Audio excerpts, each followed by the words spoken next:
আসামিদের বিরুদ্ধে গ্রেপ্তারি পরোয়ানা জারি হয়েছিল এবং তার প্রেক্ষিতে আজকে এই 3টি মামলার মোট 15 জন আসামিকে আইন শৃঙ্খলা রক্ষাকারী বাহিনী গ্রেপ্তার করে আদালতে উপস্থাপন করেছিল। গুমের দুটো মামলার মধ্যে একটি মামলা ছিল র্যাপিড অ্যাকশন ব্যাটালিয়নের পরিচালিত যে বন্দিশালা ছিল টিএফআই সেল, সেইখানে কিছু বন্দীকে আটক করে রাখা 2016 সাল থেকে 2024 সাল পর্যন্ত।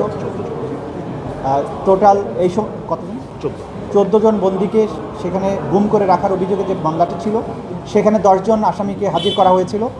তাদেরকে গ্রেপ্তার দেখিয়ে কারাগারে প্রেরণের নির্দেশ দেওয়া হয়েছে এবং পরবর্তী তারিখ 20 নভেম্বর ধার্য করা হয়েছে। এবং এই মামলায় শেখ হাসিনা সহ জেনারেল তারিক সিদ্দিকী সহ যে সমস্ত আসামি পলাতক আছেন তাদের বিরুদ্ধে পত্রিকায় বিজ্ঞপ্তি দিয়ে হাজির হওয়ার জন্য নির্দেশ দেওয়া হয়েছে।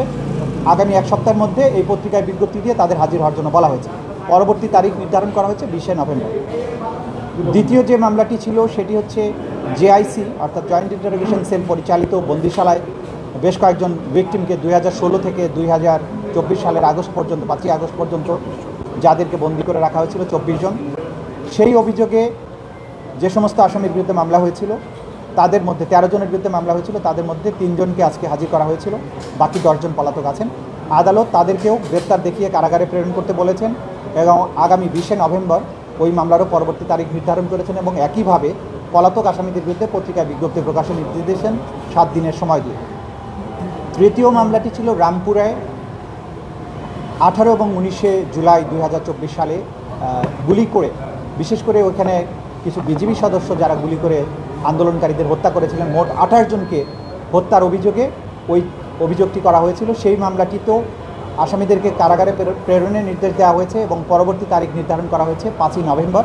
এবং সেই মামলাতেও যারা পলাতক আছেন 2 জন পলাতক আছেন 4 জন আসামির মধ্যে, সেই 2 জনের বিরুদ্ধে পত্রিকায় বিজ্ঞপ্তি প্রকাশের জন্য নির্দেশ দেওয়া হয়েছে। আগামী 5 নভেম্বর পরবর্তী তারিখ নির্ধারণ করা হয়েছে।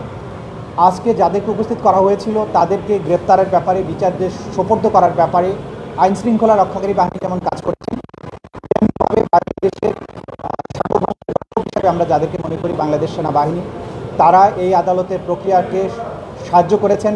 তারা ঘোষণা দিয়েছিলেন যে ল অফ দি ল্যান্ডের প্রতি তারা শ্রদ্ধাশীল থাকবেন, বিচার প্রক্রিয়ার প্রতি তাদের সমস্ত সমর্থন থাকবে। তারা সেই সমর্থন আমাদেরকে দিয়েছেন, আইন শৃঙ্খলা রক্ষাকারী বাহিনীকে দিয়েছেন। এই আসামিদেরকে গ্রেপ্তার করে আদালতে হাজির করার ব্যাপারে তারা সম্পূর্ণ সহযোগিতা করেছেন। এটা আইন শৃঙ্খলা রক্ষাকারী বাহিনীর মাধ্যমে আমরা জানতে পেরেছি। সুতরাং দেশপ্রেমিক সেনাবাহিনীর ব্যাপারে যে সমস্ত অপপ্রচার যারা করেন তাদেরকে আমরা বলবো অপপ্রচার করবেন না। ল অফ দি ল্যান্ড এবং বিচার প্রক্রিয়া একটা রাষ্ট্রের সভ্যতার মাপকাঠি নির্ধারণ করে। একটা রাষ্ট্র কতটা ফাংশনাল আছে সেটা নির্ধারিত হয় সেই রাষ্ট্রের জুডিশিয়ারি কতটা স্মুথলি ফাংশন করে।